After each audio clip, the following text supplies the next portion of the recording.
This is Locked On Sports Atlanta, and it's time for the Atlanta Football Party, only on Locked On Podcast Network, your team every day. Welcome into the Atlanta Football Party. I'm your host, Jarvis Davis, and riding with me today, I have Aaron Freeman, host of Locked On Falcons, and I have Maria Martin, who is an all-out superstar for Living Alive. I wanted to start off by saying thank you for making the Atlanta Football Party your first listen today. We are free and available wherever you download your podcast. And wherever you download your podcast, make sure that you leave us a 5-star review. I really appreciate that from you in advance. Atlanta Football Party is part of the Locked On Podcast Network, your team every single day. Coming up on today's show, Younghoe Koo might be safe after all. And also, we'll discuss what's keeping us up at night. But first, we have to get into something that I thought it was kind of interesting. You know, as we're in the offseason, we have lists and you start going through different things and start saying to yourself, who might be that guy for the Atlanta Falcons this year? And I think, you know, we talk about a secret weapon. Okay, what is that guy? What can he be? What can he do for this team to help them get to where they need to be? And that's the playoffs, right? That's what we want to do. So, Maria, when you think about in the offseason right now, they're going to OTAs, getting ready to go into mandatory mini camps in June. Who do you feel could be that secret weapon that you could say at the end of the season, people didn't see that coming, but I actually did? Well, last year, I would have told you it was Kaden Ellis, and I even did a sit-down with Kaden Ellis, and I asked him the question, do you believe that you're a secret weapon on this team? What is it about you that lets you and allows you to fly under the radar in a way that national media doesn't really give Kaden a lot of attention? To me, I think that goes hand in hand with the Falcons just weren't really a playoff team. And so you don't really consider those guys that are leading the team in sacks, in pressures, or almost in sacks, but he led in pressures and tackles. This is an inside linebacker. In no world should he be leading in multiple statistical categories that don't really fit his frame. Although I felt like he exploded a little bit more, I still think he's under the radar. You know, I've seen a ton of articles saying Kaden Ellis is that guy. He's the secret weapon. I think people are dead on by that because he's somebody who, granted, was asked to do a little bit more than I think he should have been last year. And so that in turn creates some of these statistical categories that, again, I don't think he should necessarily be leading in. But at the same time, Kaden is a guy who can do, like Jalen Walker, many different things on your defense. And so to have a couple of those pieces that are chess pieces to kind of blend everything together and also take the lift from Jarvis's favorite person on the planet, Troy Anderson. Wait a minute.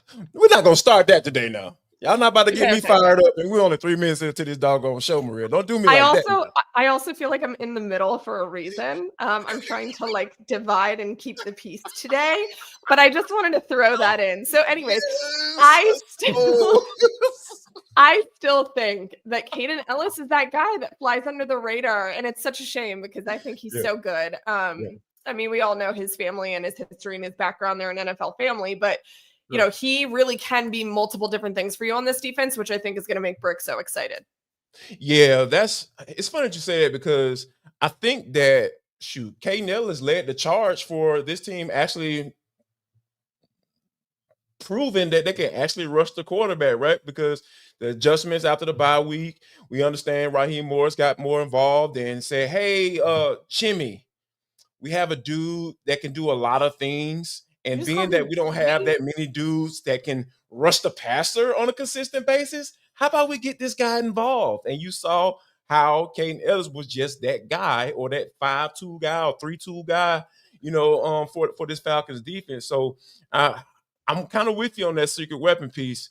I'll be interested if Aaron's secret weapon is a certain player that Maria named. But, you know, for you, Aaron, as far as coming into the season, you know, a guy that you just tabbed, okay, this is who Falcons fans need to take a look at. This is a guy that Falcons fans need to be looking out for and saying, oh my gosh, this is one of the guys that led the charge for this team to make it to the playoffs. Why do I feel like you're up to no good?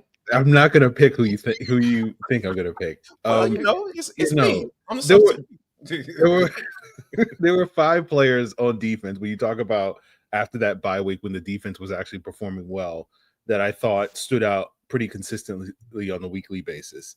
Maria named one of them in Kaden Ellis.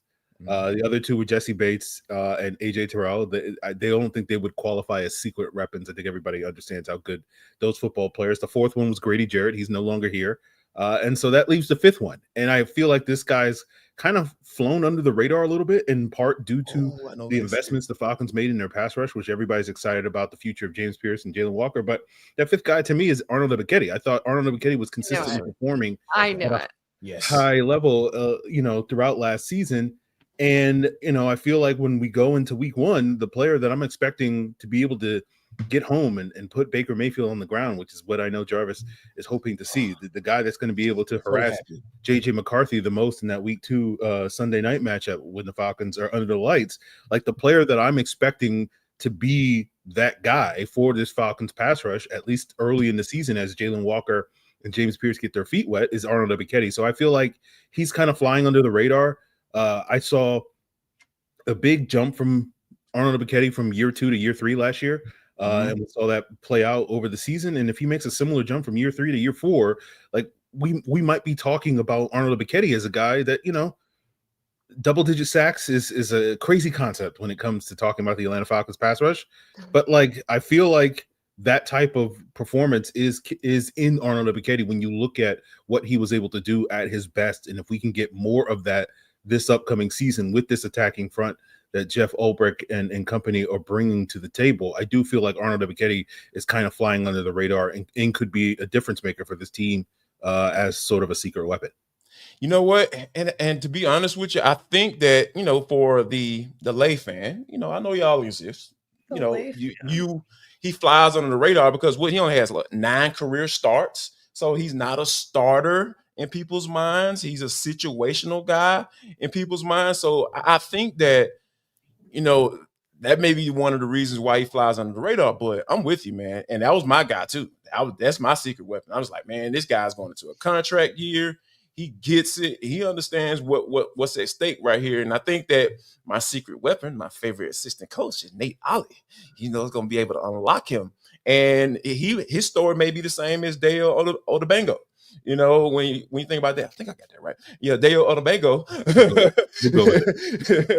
When he might be that type of guy to be able to earn himself a contract, not necessarily with the team that he played for, but with another team and go get paid, man, because that's what it's all about. Right, you want to be able to maximize that player's potential in that particular season, and Nate Ollie has a lot of experience doing that. So I think that, when it comes to Arnold Ebiketie, I think he's the perfect guy, like flying on the radar, nobody's really talking about, has shown the production from year 1 to year 2. He had 2.5 sacks his rookie year, 6 sacks in his sophomore year, and then about to say junior year. In his 3rd year, he makes another jump as far as being able to, and then talk about being able to adjust to different systems and different roles, and because he's had to deal with so many defensive coordinators since he's been in the league. So I think that having an established system saying, hey, this guy's is presumably going to be around, and Jeff Ulbrich as your DC, so this is what we need you to do in order to be successful and be able to have an assistant coach and Jockey Smith as well, having him at an outside linebacker coach. I think that's going to be something that's going to benefit AK. But you mentioned a guy in Jesse Bates. Follow me here. Just follow me here, Free. I want to kind of get your thoughts on this. You too. Okay. So we talk about him being a known guy, right? And being a guy that everybody expects to make plays. And I go back to that 23 year when he made All-Pro, Pro Bowl, and all that stuff. And he had a career high in picks with 6. And I think that if we're going to assume that this team is going to rush the passer better, I've always said this: coverage and pass rush, they are married. They're married and they will never get a divorce. When you have better pass rush, that opens up more opportunities for errant throws, and we know Jesse Bates is always going to be in the right position, right? So if you got a guy, if you got a group of guys getting to the quarterback more so, I feel like that opens an opportunity for him to make more picks, get more picks, and have a type of year that he had back in 23. So do you see that happening for him and saying, hey, we know what we expect from him. However, if we got this pass rush humming like it's supposed to be, Jesse Bates could be in for another all-pro type year. Yeah, I think so. I think last year we had the hope with Justin Simmons being added to the mix that it would allow both of those guys to play at a high level. Not to say that either one played at a low level or anything like that, but didn't quite live up to, I think, the hype that we had.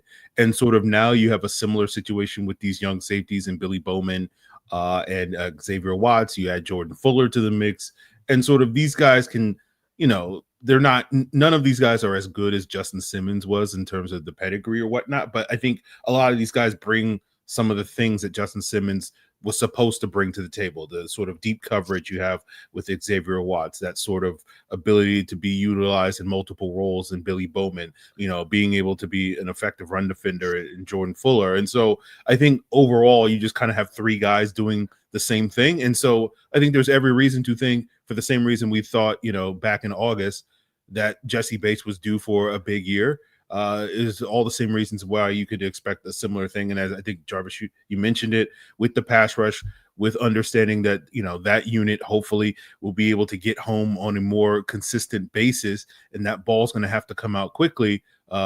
That's going to allow Jesse Bates to do the things that he loves to do, which is basically, where he's you're supposed to be the single high over here or the deep safety on this half of the field, and you decided to come all the way to the other side of the field to jump this route because you saw it coming, as we've seen Jesse Bates do a number of times. Bryce Young remembers, Derek Carr remembers, and so I think you could see a lot more of that with Jesse Bates if all these other pieces sort of, do their jobs and allow him to be that sort of aggressive playmaker that we all know he's capable of being. I think one thing for me, Jarvis, about Jesse Bates specifically, remember when he came to the Falcons and everyone was like, oh, I don't know if he's worth that much. Like, I don't know if the Falcons should pay him that kind of money. Hold on, Maria. I feel attacked. This is Jarvis Davis. 12 minutes in. Mm-hmm. Twice. Do you remember when he said that? I remember. Yes, I did. Okay. But now look what he did. Look what he did. And he proved that he was every bit deserving of that contract. And to be fair, Jarvis, it's not just you. Like, they did pay him a lot of money, and it was like a little bit of a head scratcher, just a little bit. And now it's 100% guaranteed, a free guarantee that he should get every single penny of that. He is worth every single penny of that. Okay. What I find really interesting about just say that. I'm just here because I'm in the middle and I'm trying to stir the pot.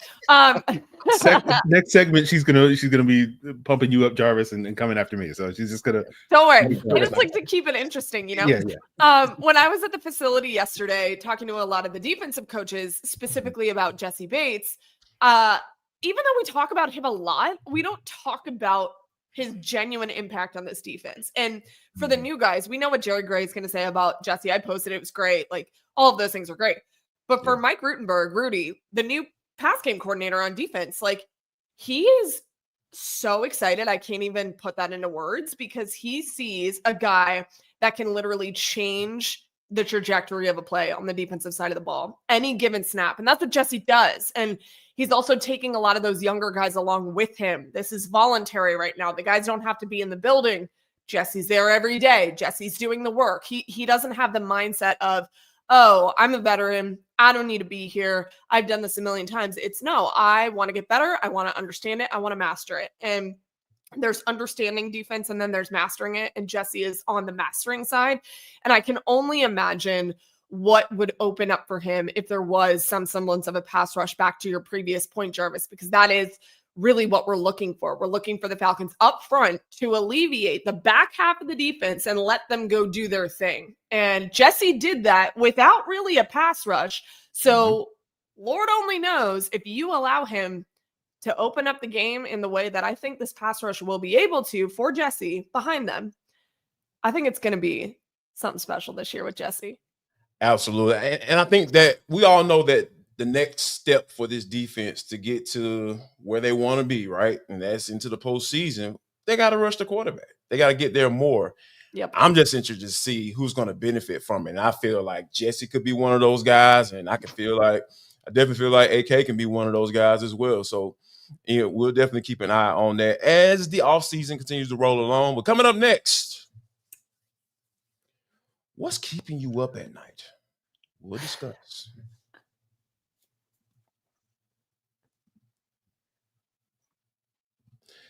Gotta let you know that this episode of the Atlanta Football Party is brought to you by LinkedIn.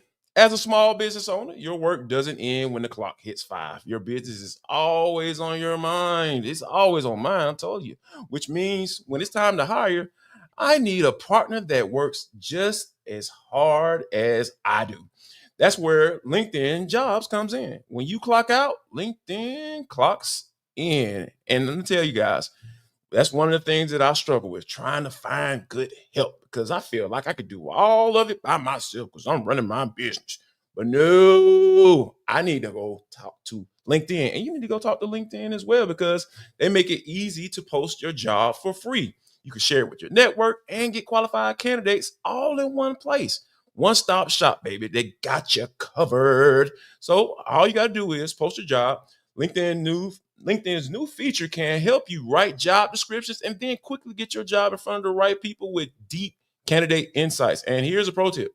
Add the hiring frame to your profile picture to double your reach to reach qualified candidates. No wonder 72% of small businesses say LinkedIn helps them find high quality hires.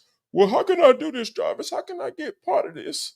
Here, calm down. Post a job for free at linkedin.com/lockedonnfl. That's linkedin.com/lockedonnfl to post your job for free. Terms and conditions apply.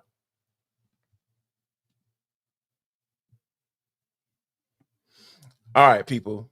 We've talked about the secret weapons and what they bring to the table. Now it's time to talk about what's going to keep us up at night. Let's get a little pessimistic. Let's get a little petty. You know what I'm saying? Like I feel like Maria has already started off with the petty, so I'm gonna start off with her. Not pessimistic, petty. There's a difference. I am petty as hell today. So yeah, a lot of times, petty and pessimistic for me, you know what I'm saying? Because my Twitter handle used to be called Petty Monger. You know what I'm saying? So, Killmonger, Black Panther, I know Aaron might get reference. I don't know if you might know who Black Panther?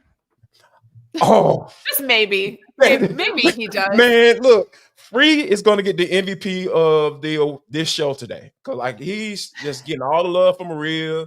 He's wearing a reference that I actually made, and I didn't know that he had a Black Panther shirt on. We're just chop liver. It's okay. It's just, I'm just sitting in the seat, you know what I'm saying, around greatness, I'm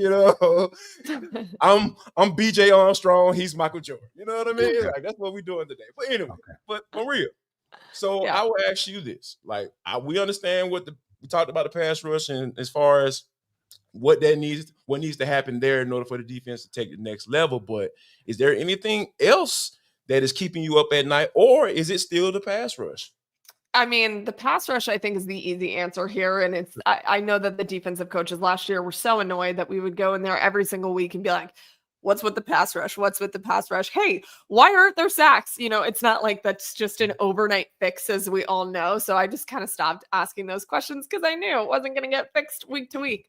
For me, the run defense is still a big concern. And I'm very curious to see what it's going to look like under Jeff Ulbrich. I know he kind of has a different ideology when it comes to focusing on pass defense and run defense. And he's got a pass game coordinator who I think is, I just had such a interesting time talking to Mike Rutenberg yesterday. He has such a awesome plan for what this defense can do in pass game, but run defense, they were allowing over 120 yards a game. People were able to run all over this defense. And so for me, that's a really big concern aside from the pass rush. And I think it's going to get fixed. They've taken a couple of different steps forward to make it better. I shouldn't say fixed, because I don't know that anything is going to get magically fixed on this side of the ball. I hope, we all do. I do think that they've done things to make a step in the right direction, but the run defense for me, that's maybe what keeps me up at night, aside from the pass rush, but just forget about that because that's the easy answer. You know what? As a person who understood what his role was in college, like I was nose guard, double, take on double teams, sometimes triple team, and let the linebackers get all the glory, right? And I get that. And that's one thing about the league today that's it's not confusing, but it's just like, man, this is where we are right now. And Jeff Ulbrich even talked about that this week and speaking with the media, just saying how like there are so many things that, you want to stop the run, but it's all about the pass. He said 60% of his prep goes into stopping the pass. And I'm just like, man, my coach is probably grumbling in his stomach and has diarrhea right now hearing that type of stuff. Oh, wow. All right. You bring this on yourself, just so you know. Yeah, I mean, I look at it like this. I feel like if you can get a team one-dimensional, you can, you pretty much can figure out a way to get a win. So, and, it just seems like that might not necessarily be the case in today's game. So I feel like that's the one thing that I kind of think about for the most part. But I feel that, Jeff is really fixed on the whole athletic piece and trying to throw different looks at guys and figure out what teams are trying to do against them and kind of simplify things, and which would make a lot of sense. Like, I never forget when I came into camp my freshman year in college, and my defense coordinator came in, he walked in the door, had a really scowl on. He had like a big scowl on his face, and he wasn't making any eye contact with anyone. He just walked up to the whiteboard slowly, and just wrote on there, KISS. And I'm sitting there like, man, what does that mean? And he just looked at everyone with a very calm voice and said, keep it simple, stupid.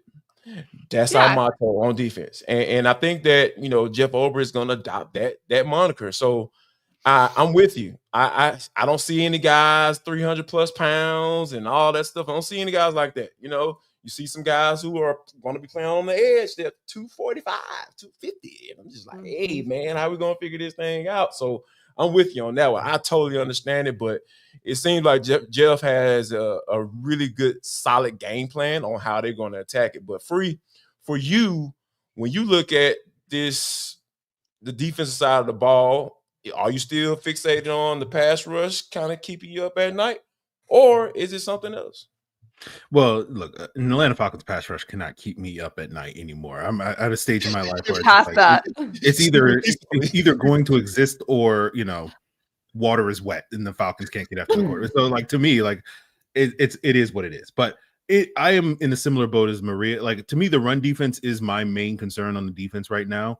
And because we talked about this all last year, like part of the reason why the pass rush wasn't able to get home, because they couldn't get into favorable situations on third downs because teams were basically being able to move the ball at will on them on some of those early downs. Now, a lot of that I think was owed to their bend but don't break defensive philosophy, and so they just kind of conceded easy yards through the air to defenses on those early downs, and that also hurt them. And I'm hoping what you're talking about, Jarvis, with Jeff Ulbrich coming in and sort of simplifying the defense and probably being a little bit more aggressive with some more man coverage and some of those things that they did in New York, I think will help in that regard. But at the end of the day, I still think you do wonder a little bit, given all the pieces that they've added up front tend to be smaller pieces, right? And in today's NFL, like, run defense it's still old school football. Like, it's the one element that's hanging on that, if you time traveled back to the 70s and brought a coach to the modern day, it's still the same. Run defense is still the same. It's just a smaller part of the game, as sort of Jeff Ulbrich is talking about, but it still matters. And so I am a little still concerned about some of these teams that the Falcons are going to face, particularly early in the season, that are just like, okay, well, this pass rush is a little bit more potent than we thought it was. So we'll just run the ball down your throat and see if you can stop it that way. And that is my main concern with this Falcons defense, that given some of the smaller bodies that they have, given how much they've invested in that pass rush, that they won't be able to truly unleash it if they're constantly behind the chains because they're giving up 4, 5, 6 yards a pop on the ground. So that's the main concern right now. We'll see if this unit is going to improve in that area, because that was a struggle for them last year. But yeah, it is probably the one thing that's keeping me up at night with the defense. I like I said, man, I understand your pain, because there were times when I was watching games last year and I'm just seeing guys just la la la la la, got their hands on the offensive lineman chest and can't figure out a way to get off the block, and then the running back skiing up through the hole. And so I think that, and I'll go back, reference my favorite assistant coach, they all like, hey man, teach these guys how to disengage, because they had issues with it. Either they couldn't do it, or they were too tired because they had to play most games, like literally most games, and not have not necessarily have a way to counter, being tired, and not necessarily having guys to put in that can perform at the level that they would expect. So I think that's one thing that I'm looking forward to. I want to see what this rotation looks like. I feel like that's going to help, because a lot of times, I don't mind the mindset of rushing the passer or stopping the run on the way to the quarterback. I like that type of stuff.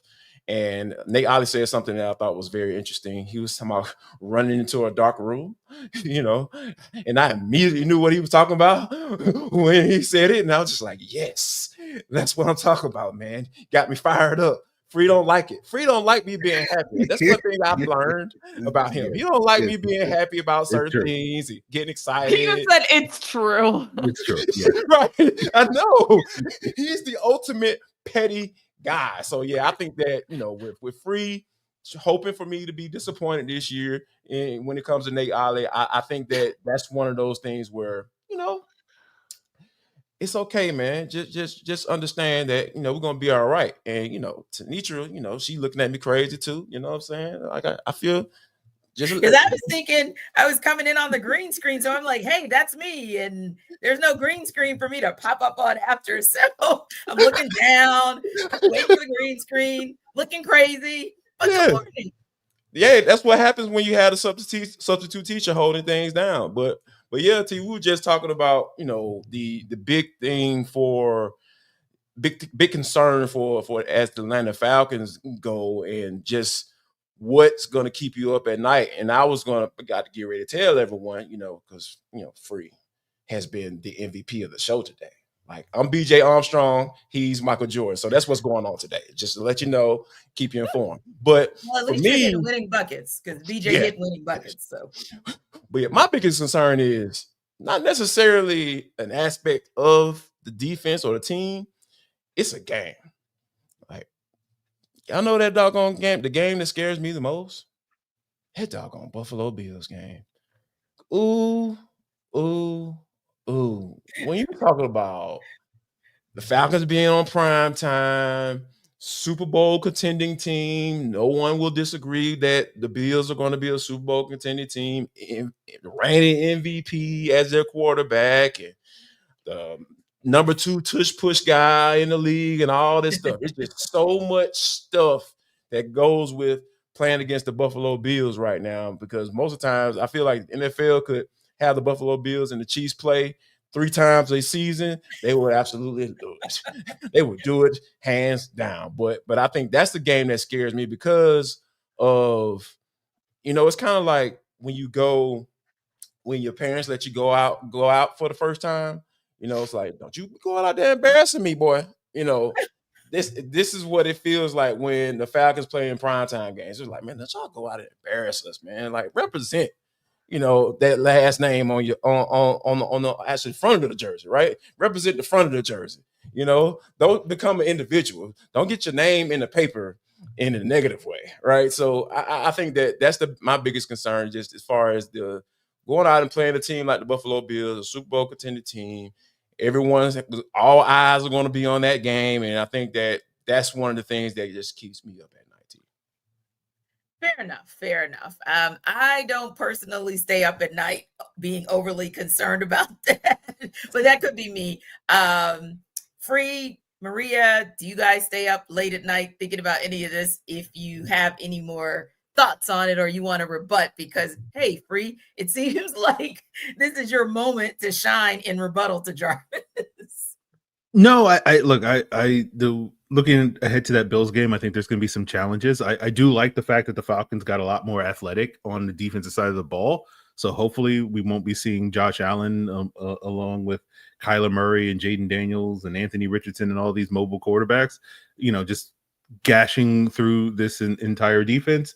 So I feel like the Falcons have made progress there. So I am not as worried about Josh Allen running for 180 yards as I probably was like 3 months ago with the Falcons facing in that game. So I'm not staying up at night worried about that. But I am a little worried about James Cook. So we'll see if James Cook can sort of supplement all those things that the Bills do. But we'll see on that front.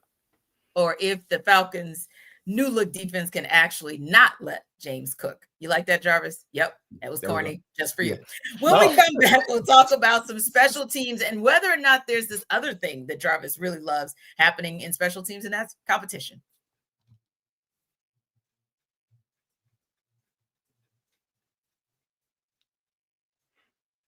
So, Maria, I'll start with you. And speaking to the media this week, special teams coordinator Marquise Williams talked about the competition between one Younghoe Koo and Lenny Craig. Does this feel like a real competition to you for the starting position at kicker, or does this mean the Falcons just get to carry an extra player on the practice squad? I think it's a genuine competition. Don't get me wrong. Koo has been incredible for the Falcons in his time before he got injured. Once the injury happened and he fell off, you look at the numbers and they correlate. He gets hurt, numbers go down. He's hitting the lowest percentage field goals he has, and extra points for that matter. He was just missing things that Koo never did before. And so, unfortunately, in the NFL, having a really good kicker, it really, really matters. I'm saying unfortunately because Koo really had that resume and that acumen for a long time. And then 1 year can really change the trajectory of where you stand with the team. And they're bringing in this guy from Germany, Lenny. They're very excited about him. One thing that Marquise is really big on is athletic people on special teams. He always preaches, I need athletic kickers. I don't want someone to just go out there and just be a specialist. They need to be an athlete as well. And Lenny very much fits the fold and the mold of that. So yeah, I think this is a genuine competition. I don't think it's like smoke and mirrors, whereas, you're talking about you could just carry an extra guy on the roster. That is possible. I just do believe that this could also help Koo in a way. In his recovery process, he's really never had stiff competition. Not that he's really needed it. He's kind of been the sure guy for a while, but I do think this will actually help him. And we all know Raheem Morris is kind of ride or die by Younghoe Koo. So we'll see how that shakes out in training camp. Yeah. So when we look back at the 6 seasons that Younghoe Koo has been a kicker with these Atlanta Falcons, you do kind of see that progression, Aaron, if you will. Like you look at his field goal percentage. He started off kicking nearly 89%. And at its height, it was around 95% just in terms of field goals made, which is crazy numbers, which that's probably part and parcel to why you have such devotion, for lack of a better term, from Raheem Morris. And then there was the season following that, even 93%. But to Maria's point, when you look at last season, there was such a drop off based on injury. But hey, it is what it is, where Younghoe Koo went from nearly 87% field goals made to just 74%. So that said, you could make the argument, and understandably so, that no, this really is a competition, not so much just taking up another spot on the practice roster. Yeah, this is, usually when teams bring in, that extra kicker, that extra leg, it's just like, we just need a body in camp just to, have that. I don't think that's the case here. So this is a legit competition in the sense that we could be talking about Lenny Craig being the Falcons' week 1 kicker. this September. So this is going to be a real competition. I still think, I think most of us would agree it is Younghoe Koo's job to lose. That if Younghoe Koo shows that he is the guy that you just referred to, T, in return to form and being that reliable kicker, then he will be the Falcons kicker because of the body of work that he has coming into the league, last year withstanding. But, I think with him and Lenny Krieg, this is going to be an interesting battle because there is a possibility that Younghoe Koo does not get it back. We've heard all the talk about the changing in the stance. We've heard the issues with the injuries and all these various things. He is now on the wrong side of 30. And again, for a kicker, 30 is 27 for other positions, but just because of the nature of the position that we saw with Matt Bryant, you can play till your 40s and still be effective. But it is one of those things where your body is not going to recover. It doesn't matter whether or not, just your body, everybody who's turned 30 is oh, this is different than when it was when I was 25 and whatnot. So it's just that. Even everyone on this podcast, exactly. And even for football players, that's why you see injuries start to catch up with these guys, later in their careers, because when you're 25 and 26, your body recovers a lot quicker. And so these nagging injuries that all these football players accumulate over the course of the season, you can play through those and gut through them. And then you hit 30, 31, and it's I'm gonna miss 3 games this week, guys, when before I could have played on this injury. Julio Jones is a great example of all that sort of stuff happening for him. So that's the concern with Younghoe Koo. Are these injuries going to be nagging issues? And in that case, if he does win the competition, the Falcons, because Lenny Krieg has that sort of special international player ability where they can sort of stash him on the practice squad, it does give them a little bit better of an opportunity where they can potentially hold on to him as opposed to another kicker that they might bring into camp that would play well, and then some other team would scoop him up off of waivers or something like that. So I think it works out in both ways for the Falcons with having both of these guys in camp, but obviously there's still going to be some questions that Koo is going to have to answer this summer.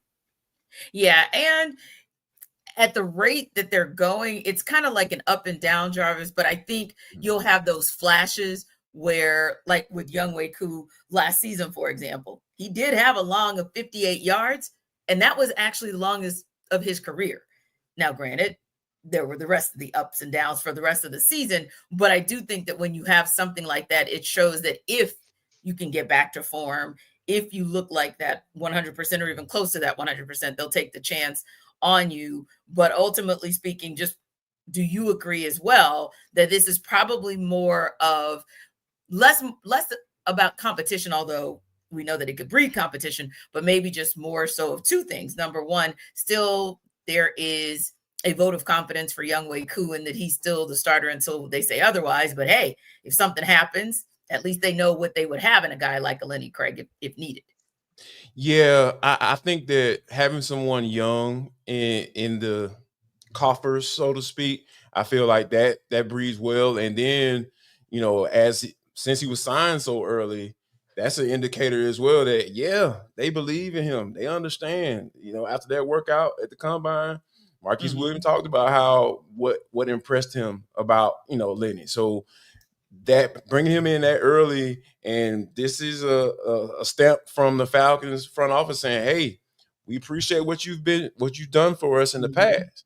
But this is almost like counseling before you get that divorce. Hey man, we'll give you an opportunity to get it right. But if we still can't figure it out after the fact, we're going to have to part ways.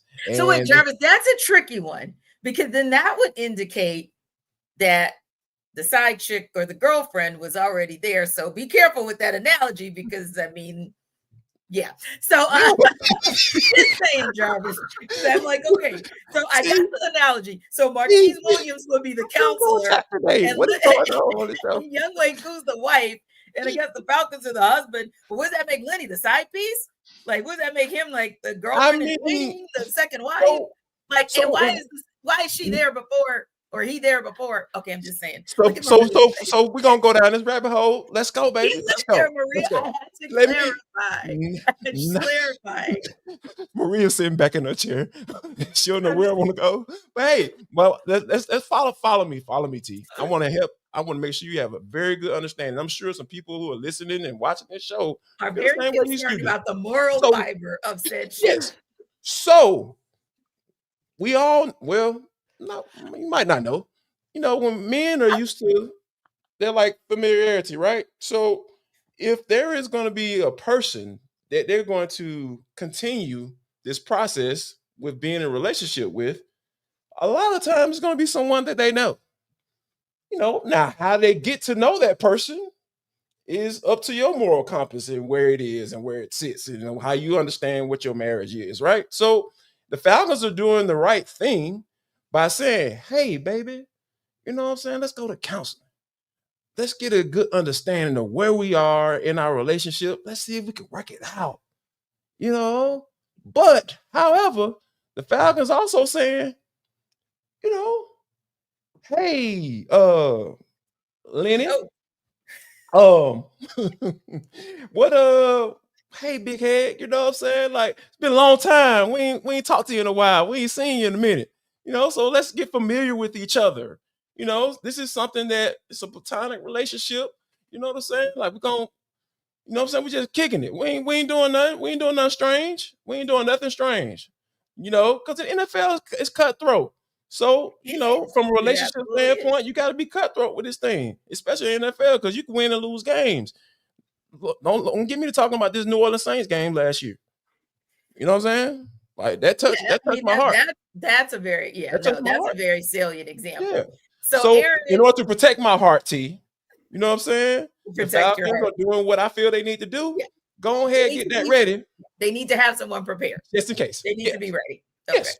Yeah. So Aaron, since the Falcons are already shopping for their second partner, in this analogy that Jarvis has,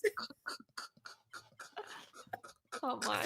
Maria Like says, that, bro. yes, since they're already shopping for this second partner that they have, that they may need just in case anything happens, we'll just let their dating situation marinate with their kicker. But we do know that they have some other needs, some other wins, some other friends that they need to go find potentially in the special teams game, at least at a minimum. And this kind of goes back to something, and I'm being serious about this part, but this goes back to something that we've talked about the last couple of shows, which is making sure that we give the defense some time to breathe.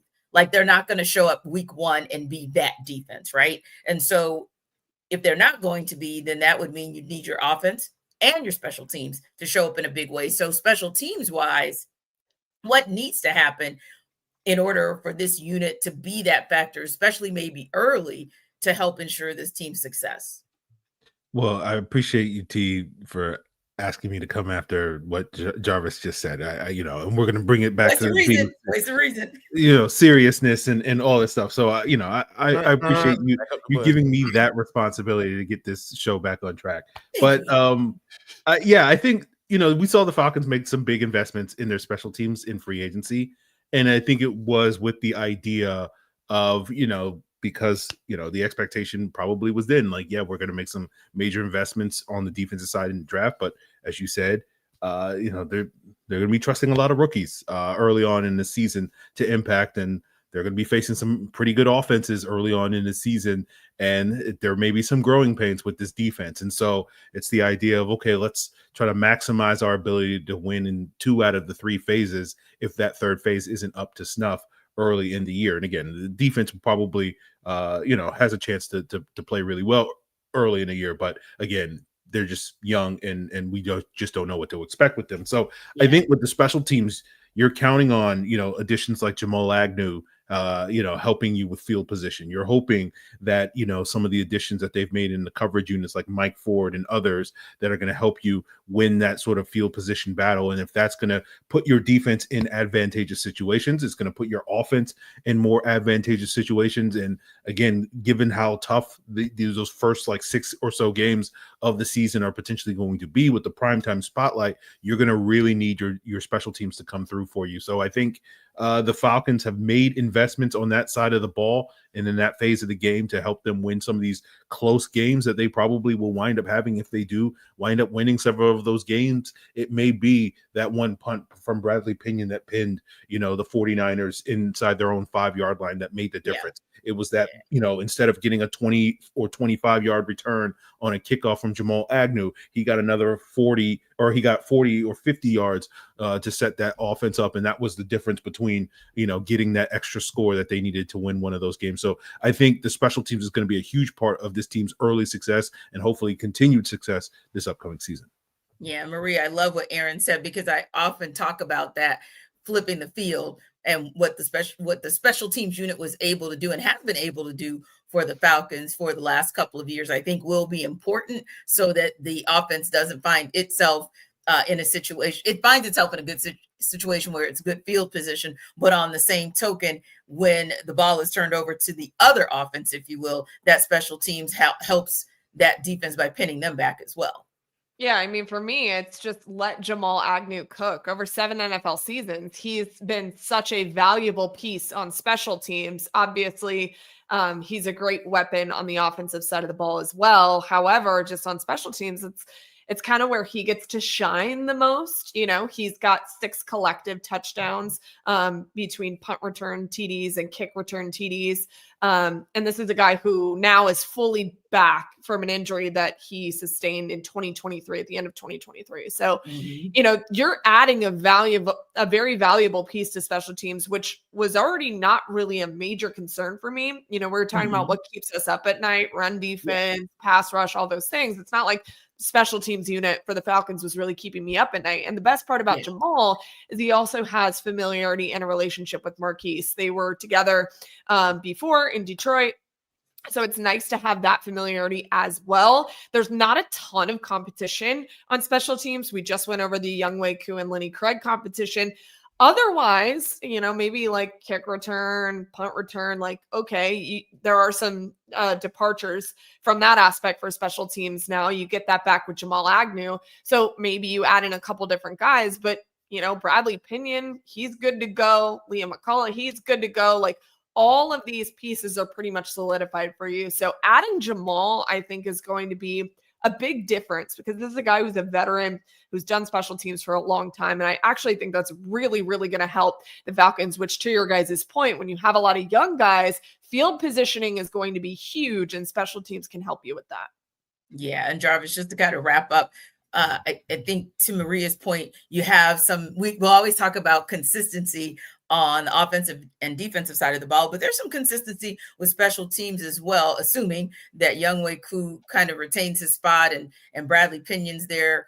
And you've got Ray McCloud to be able to do some damage there too. But you did have a little look on your face when we were talking about that special teams piece and, whether or not something special needs to happen or can happen, and how consistent they've been across the last couple of years. Do you have maybe some concerns about how special teams can contribute as far as being a factor, especially early on as the defense kind of finds its way?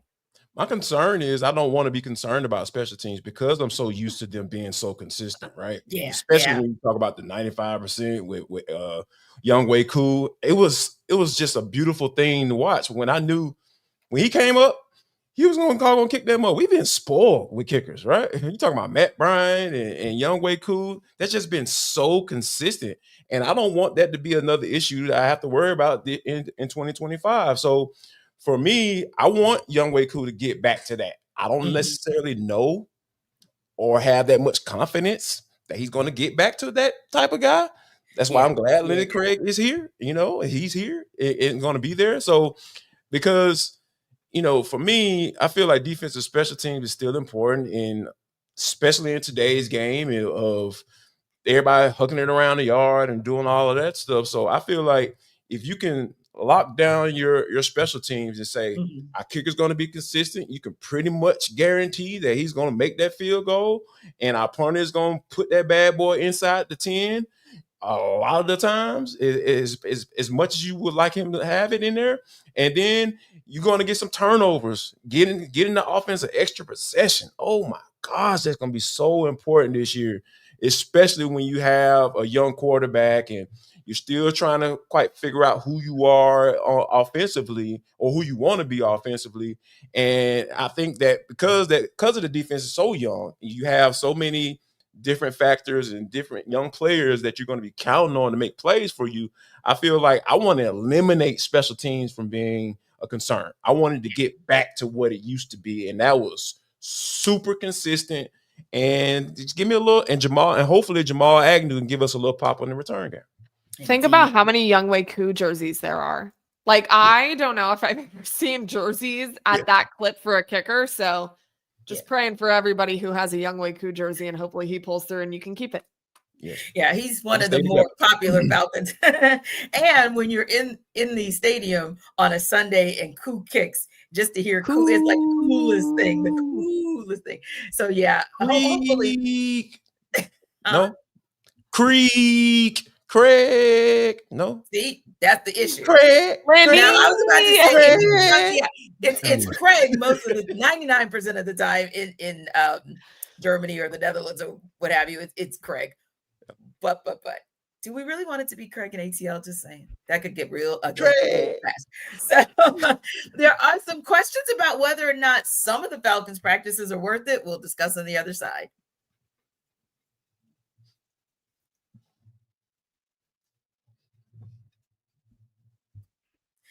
So Jarvis, apparently there's some discussion around whether or not the Falcons should hold joint practices and whether or not they're actually beneficial. That was an article from a recent edition of the AJC. So just wondering, how do you feel about joint practices, whether or not they should happen or whether or not they bring any value? Be about the fifth year. If they happen, it would be about the fifth year in a row that the Falcons participated in joint practices. I think there's a lot of value there because just from a player standpoint, if you look at it, it's the first time you get a chance to go up against somebody different.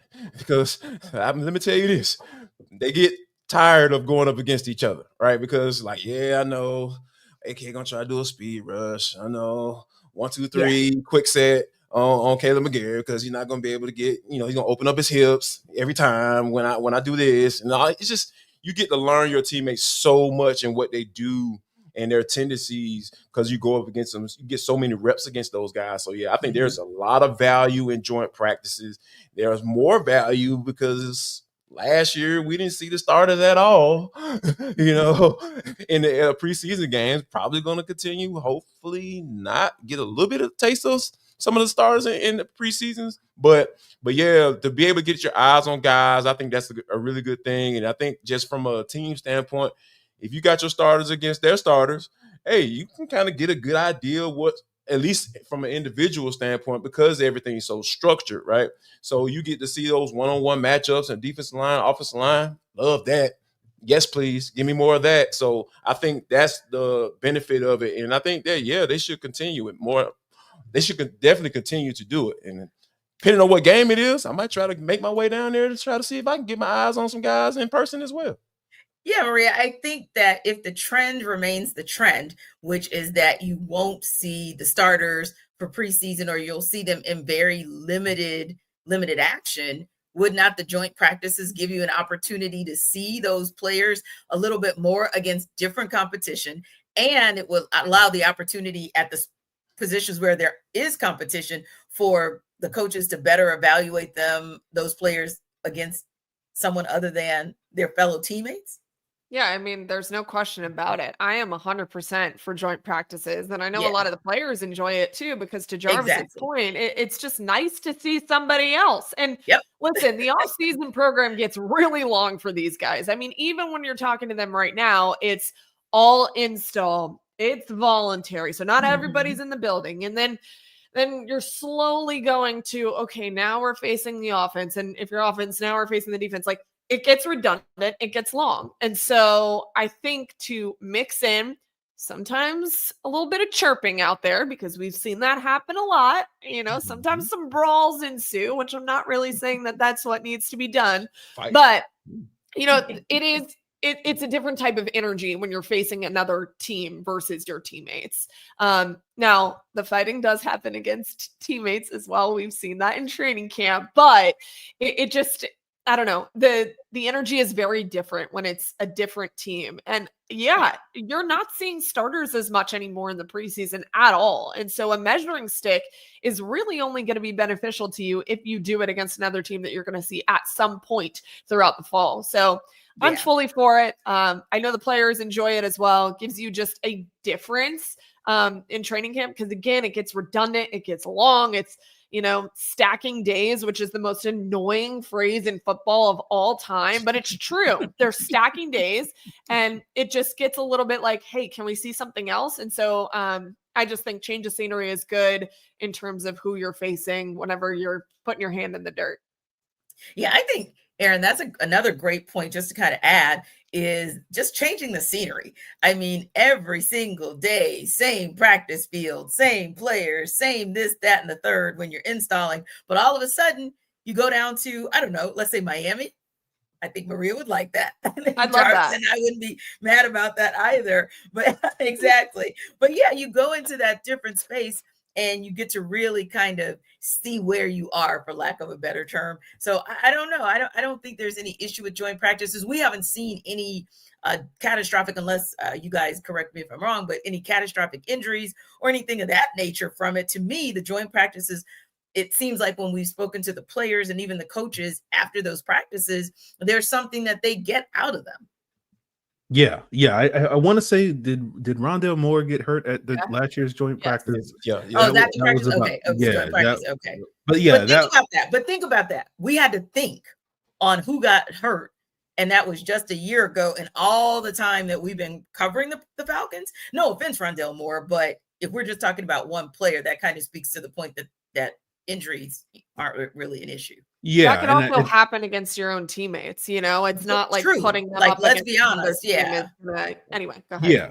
And I think that's a big reason why Raheem likes the joint practices, because coaches have a little bit more control than they have in the preseason games, where it's just people running around hitting people, and you can't blow the whistle and say, everybody, slow down, calm down. Let's take it down a notch. You can't do that in the game. And so that's a big reason why we heard Raheem mention over and over again why he doesn't like playing guys in the preseason, because the injury risk as opposed to the joint practice. So yeah, I do feel like, because of everything what Maria and Jarvis have said, and yourself, T, when it comes to, because they're not going to play guys in the preseason, you better get some joint practices out here, because if it's just you going against your same teammates all summer long, like, I don't think that does enough to prepare you for the upcoming season, especially, again, like you got to go out there and make a name for yourself week one and say, hey, we're ready to win this NFC South against the Tampa Bay Buccaneers. You get a rematch against the Minnesota Vikings on Sunday Night Football. Like, you need something to measure yourself up against. And just as Jarvis said, going up against the same guys and going through the same motions in practice every day in training camp against your own teammates is not really going to do. And then you're not getting the reps in the games on top of that. So like, you're not setting yourself up for success. So I do think if the Falcons, they've consistently the last couple of summers, as you said, T, I think 5 years in a row, they've had like one joint practice or one session of joint practice, like 2 days or whatever. If they can get multiple sessions with multiple teams, I think that would also really benefit the Falcons. So hopefully we'll hear some announcements shortly about that coming up. Yeah, and we definitely appreciate your the comments that you placed in our little comment section. We saw you 3 times, so we do recognize Helms, and more Helms. But again, we're talking about 2 players at a joint practice where, unfortunately for them, they had season-ending injuries. But in the decade or so that we've all been covering the Falcons, if we're talking about 2 players that happened to in a joint practice, which also could have happened in a practice period, then I don't think that's enough of a rationale or a reason not to have a joint practice when you stack up the positives and the advantages to having those practices, especially when you do go against at least what appear to be a quality team in the Miami Dolphins. But just as examples over the years, those quality teams that the Falcons tend to do those joint practices with, and how helpful those can be. Real quick, what seems to only help 2 teams in the league, or at least that's what some owners and some franchises feel like, well, it'll happen for those teams again in 2025, because guess what? The tush push is still a thing.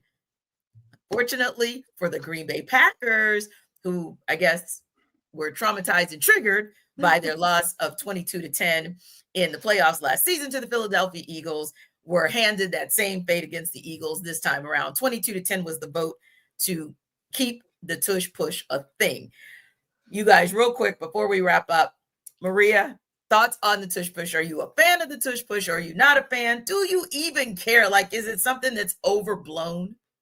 Yeah. I mean, I really don't care. To me, it's another play that you got to defend. And I know that the people that implement the tush push love it because it's so successful. And I really am of the belief that it's going to get banned eventually. So for me to like waste so much time on the freaking tush push, like doesn't do me any good, because I really do think it's not going to exist in the next couple of years. And honestly, it was really close to getting banned this year. They were just 2 votes shy of it getting banned. So clearly a couple of people flipped, because a lot of people really did believe that this was going to be the tush push no more. And so somebody got in there right before they walked into that meeting room and they were like, listen, we needed to live 1 more year. So I think it's going to go away eventually. I don't care either way.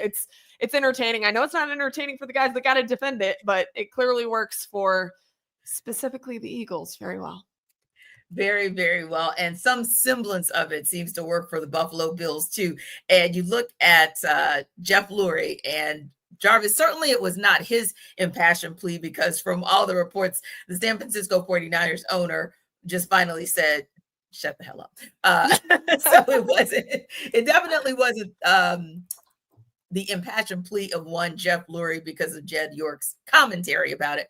But apparently it was Jason Kelce that kind of made some teams and some owners rethink themselves, because if safety was the quote unquote number one concern, he pretty much diffused that altogether. But again, is this commentary that we should or should not be having, or should we just move on? We're trying to move on. Can we move on, please? I'm tired of talking about this, because here's the thing. Figure out a way to stop it. Yeah. For all you complainers, Yeah. like, I just get tired of like people who complain about stuff like this. Figure out a way to stop it. Get better. Like that's my get better. Figure out a way to stop it. Doggone sign a 330-pound defensive tackle and going on my, shout out to my 330 plus guys. You know what I'm saying? Like, sign one, put them on the roster and say, hey man, as soon as they start doing this jump, we're gonna run you up in here and we're gonna figure it out a way to stop it. So yeah, I get so tired of the league changing rules and shifting rules just because somebody has found the loophole. No. This is why you get paid millions of dollars to coach teams and be defensive coordinators and offensive coordinators, all that stuff. You get paid to figure this stuff out, so figure it out. Green Bay, you got one job from now to the 2025 postseason. Go figure out how to do it. Thanks to our everydayers for making the Atlanta Football Party your first listen of the day. Be sure to stop by Locked On Falcons with your host, Aaron Freeman, as your second listen. Maria Martin hosts the Sports Extra on Sundays on 11 Alive. Check her out there, and check out Jarvis at Locked On Falcons and Sports Extra. We're stepping aside for Memorial Day weekend, so we will see you next Thursday.